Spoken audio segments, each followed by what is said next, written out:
Olá, gente querida, como é que vocês estão?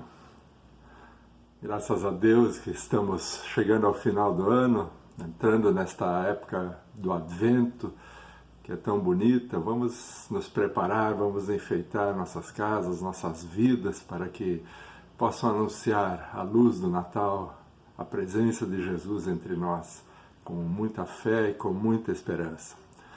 Hoje me pediram para falar sobre o tema das provações e das tribulações que atravessamos em nossas vidas. E eu quero inicialmente lembrar uma palavra de Malaquias, capítulo 3, versos 2 e 3, onde lemos: quem ficará de pé? Quem suportará o fogo devorador, depurador, para estar pronto quando da sua vinda? Esse tema do fogo depurador de Deus é um tema bastante ausente na vida cristã atual, mas muito presente nas Escrituras. Então, que Deus nos ilumine, nos abençoe para refletirmos sobre essa temática. E eu, claro, quero fazê-lo a partir de um texto clássico sobre o assunto que nós encontramos no livro, na carta de Tiago, capítulo 1. Tiago escreve desta forma, ele que foi e é considerado um irmão de Jesus Cristo, irmão de família mesmo, filho de José e Maria também. Então, lemos assim: eu, Tiago, escravo de Deus e do Senhor Jesus, escrevo às 12 tribos espalhadas que aguardam a vinda do reino. Saudações. Amigos, quando lutas e aflições os atingirem em cheio, saibam que isso é um presente especial. Vocês verão como a fé será fortalecida e como terão forças para continuar até o fim. Por isso, não desistam facilmente. Essa perseverança os ajudará a amadurecer e a desenvolver plenamente o caráter de vocês. Se vocês não souberem lidar com a situação por falta de sabedoria, orem ao Pai e com muita alegria Ele os ajudará. Vocês serão atendidos e não serão ignorados quando pedirem ajuda. Tenham toda a coragem ao pedir e acreditem de verdade, sem pensar duas vezes. Os que duvidam quando oram são como as ondas do mar, levadas pelo vento. Não pensem que esta gente conseguirá receber alguma coisa do Senhor, pois nunca tomam uma atitude e sempre duvidam de tudo. Quando os que estão numa pior melhorarem de vida, podem comemorar. E quando os ricos de nariz empinado perderem tudo e tiverem de viver na pior, comemorem também. As riquezas têm vida curta, como a flor do campo. Não dá para contar com elas. Vocês sabem que o sol se levanta, esquenta, e seu calor intenso faz a flor murchar. Suas pétalas secam, e antes que se dê conta, sua bela aparência se foi. É assim que acontece com as riquezas. Tudo é tão passageiro que quando todos começam a admirá-las, num piscar de olhos já se foram. Aquele que encara as lutas e aflições e as supera é um felizardo. E gente assim, que ama a Deus e é fiel de verdade. Ou melhor, é gente assim que ama a Deus e é fiel de verdade. Eles receberão como recompensa a vida plena. Ninguém que esteja passando por lutas pode ter a cara de pau de dizer: é Deus que me está tentando. Deus não tem nada a ver com isso. E Ele nunca põe o mal no caminho de ninguém. Ceder à tentação é decisão nossa. Culpar Deus é malandragem. A tentação nasce dos impulsos incontroláveis dentro de nós. Se cedermos a esses impulsos, logo o pecado mostrará a sua cara. E quando o pecado toma conta da situação, o resultado é a morte. Portanto, queridos amigos, não se enganem. Tudo que recebemos, que é bom e perfeito, só pode vir diretamente do Pai das Luzes. Em Deus existe plena firmeza. Nele não existe instabilidade. Foi Ele que nos trouxe a vida pela palavra da verdade. E sua maior alegria somos nós, coroa da sua admirável criação. Algumas palavras a respeito desse assunto que já é muito claro a partir desse texto de Tiago. Primeiro, eu queria lembrar a história do livro Peregrino, de John Bunyan, um clássico da literatura cristã, que retrata a trajetória das longas lutas de um cristão nessa longa jornada peregrina através desta vida, rumo à glória celeste. Ele passa por muitas provações, tentações, ilusões, seduções que este mundo lhe coloca no caminho. Enfim, sempre essas coisas o tentam e procuram afastá-lo do bom caminho que leva para Deus. E eu creio que quem lê o livro já sabe de todas as situações, perigos, que são normais e inerentes à vida de cada um de nós. Mas há que se fazer uma diferença entre tentações e provações. O texto que nós lemos diz que ninguém é tentado, que Deus não tenta ninguém. A pessoa pode ser tentada por inúmeras coisas, e todos nós somos tentados. Por causa da nossa natureza decaída, por causa da nossa carne, do mundo em que vivemos, ou pelo próprio diabo. Provado também qualquer um pode ser, mas as provações, como nós as entendemos, têm o consentimento de Deus. Nós queremos que elas tenham um propósito, Deus tem um propósito com elas também em nossas vidas.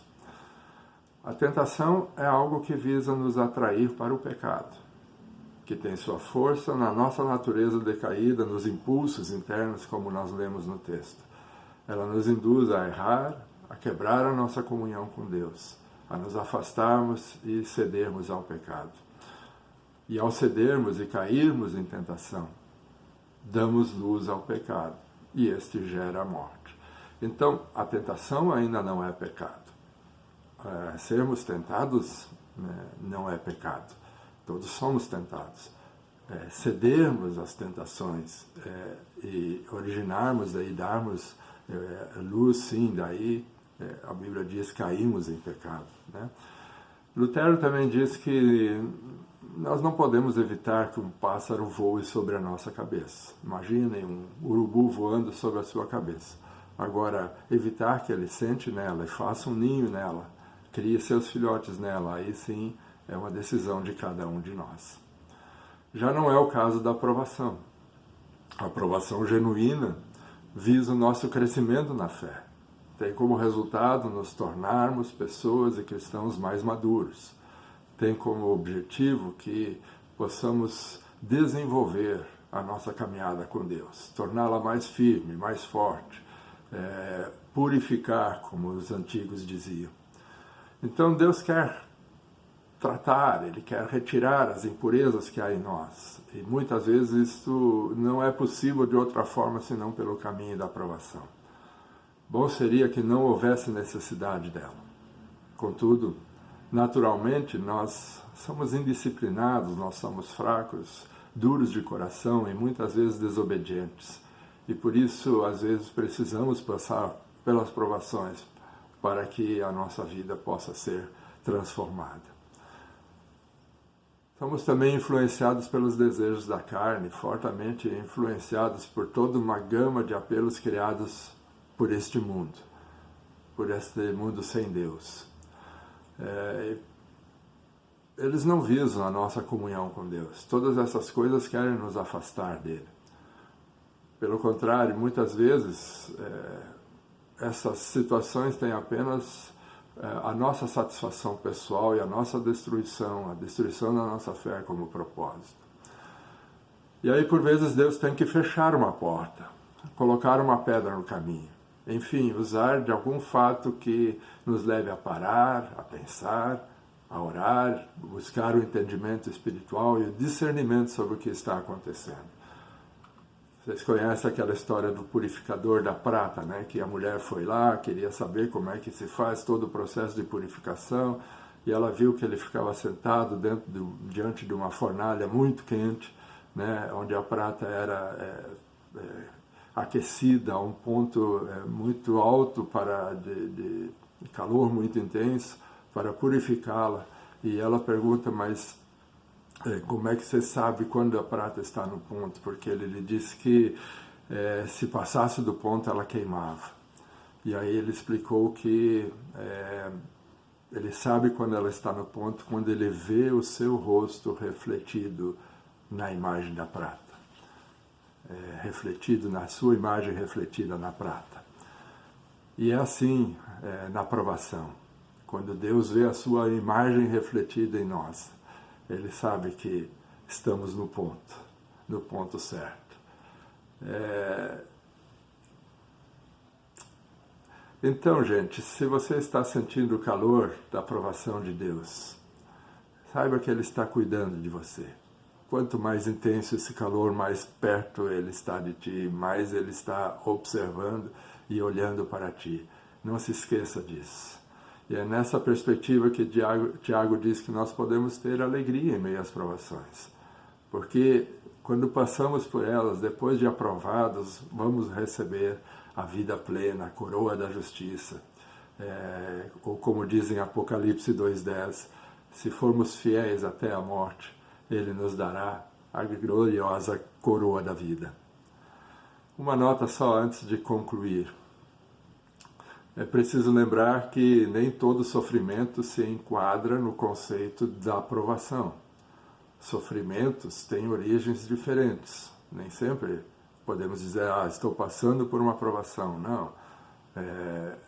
Muitos dos sofrimentos que passamos são causados por nós mesmos, por decisões erradas, hábitos destrutivos e coisas desse tipo.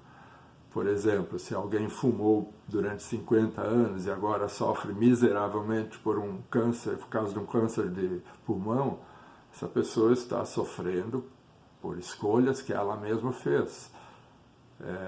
Então isso não é provação nesse conceito bíblico. E assim nós vamos ter inúmeras situações causadas por nós como consequência dos nossos erros, pecados, das decisões e escolhas que fizemos ao longo da vida e que vão gerar sofrimento para nós e para outras pessoas. E tem também o sofrimento que é consequência de fatalidades. Não foi gerado por ninguém, simplesmente acontece. São fatalidades, como a gente diz quando fala, a pessoa estava no lugar errado, na hora errada, né, e aconteceu. Enfim, sofrimentos têm inúmeras origens e razões. Não é o caso da provação, como nós colocamos aqui. O que fizemos aqui é procurar entender, no meio de todos os sofrimentos, quais deles nós podemos dizer, isto é uma provação. E para isso precisamos, como Tiago fala, da sabedoria de Deus, do discernimento de Deus, para entendermos e sabermos quando estamos passando por elas. E quando estivermos passando por elas, segure firme na mão de Deus. Que Deus nos ajude a enfrentá-las e a suportá-las. A entregarmos, como o salmista diz, Salmo 37, o nosso caminho ao Senhor. Entrega o teu caminho ao Senhor. Confia nele. O mais Ele fará. Que Deus nos ajude a ter esse discernimento, essa sabedoria, a termos paciência e calma, para que no momento da tribulação, da provação, possamos permanecer firme nele, saber lidar com ela a partir da palavra de Deus, a partir da presença de Deus conosco, e não nos deixarmos abater. E quando você for tentado, fuja da tentação. Não dê espaço para ela. Que assim seja. Deus nos abençoe e nos dê um rico encontro de oração nesta tarde. Abraço a todos.